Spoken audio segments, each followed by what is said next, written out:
I wasn't expecting this. The first time I brought a high voltage probe near this liquid, it moved. And not because I touched it, not because I blew on it. The probe was still several centimeters away.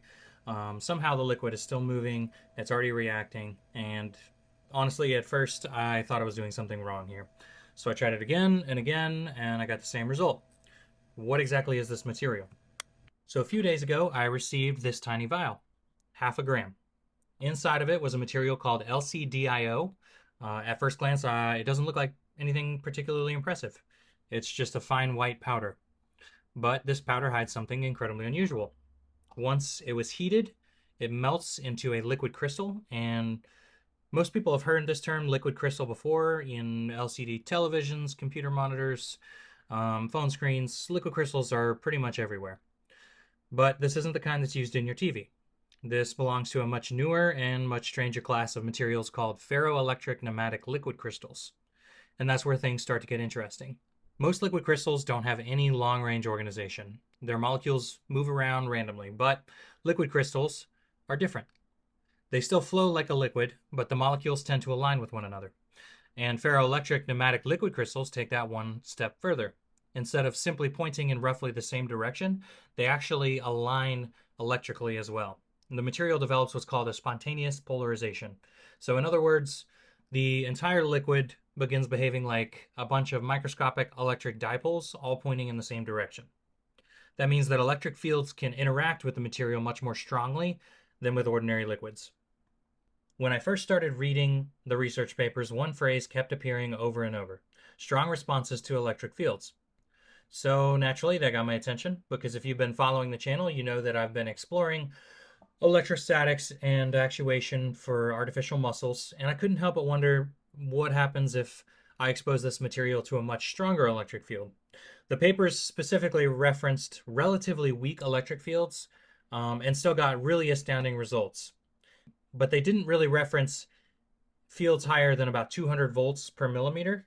The fields that I'm dealing with are upwards of 5 to 10 kilovolts per millimeter. And so there's really only one way to find out. So after melting the material, I started with the simplest experiment that I could. I brought a high voltage probe close to the liquid, not touching it, just nearby, and almost immediately the liquid began moving. What surprised me wasn't just that it moved, it was the distance. The probe was still centimeters away from the material, yet something was already happening. And I honestly, I wasn't expecting much. So I moved the probe a little closer, and then the liquid actually began forming these little projections, these little tendrils, reaching out to the electrode and sticking to it. Now, I want to be careful here. I'm not claiming that these are purely ferroelectricity. There are several possible explanations. Right now, I simply don't know. Whatever the mechanism is, it's super fascinating. So I changed the experiment. Instead of using a sharp probe, I switched to two flat aluminum plates. Same material, same voltage, very different geometry. Most of that dramatic motion that I was getting with that 1 millimeter rod kind of disappeared. The observation at the end is really more important for me here because that tells me that the geometry of the electric field matters just as much as the voltage. So while it looks exciting, it's not necessarily telling me how these crystals behave on their own. And that's a very important distinction. One thing I want to make this channel about is about separating what looks interesting from what is actually happening. So where does that leave us? Right now, I think that I can say a few things with a reasonable confidence. The material definitely responds to certain electric field configurations. Sharp electrodes seem to produce much stronger visible effects than flat electrodes did.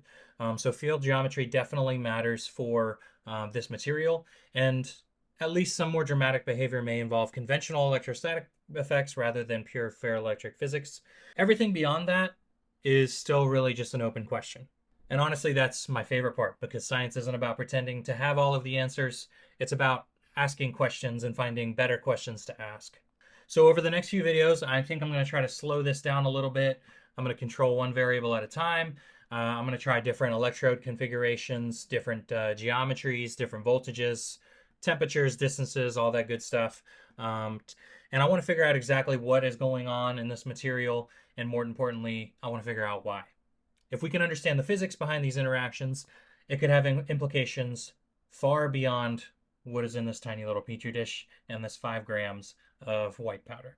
Maybe it teaches us something about electrostatic actuation, maybe it doesn't. But we're going to find out together, because the deeper I dive into electrostatics, the stranger it gets. And I have a feeling this is just getting started.